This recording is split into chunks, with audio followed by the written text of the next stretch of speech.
આજે સવારમાં ખેતર આવી ગયા છે। ખેતરમાં આટો મારવા આવ્યા હતા।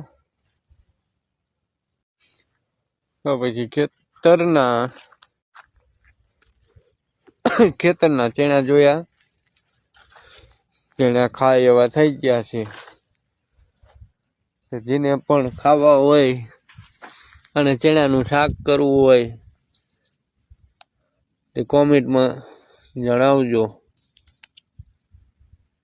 ચણા છે એક નંબર હો। હા,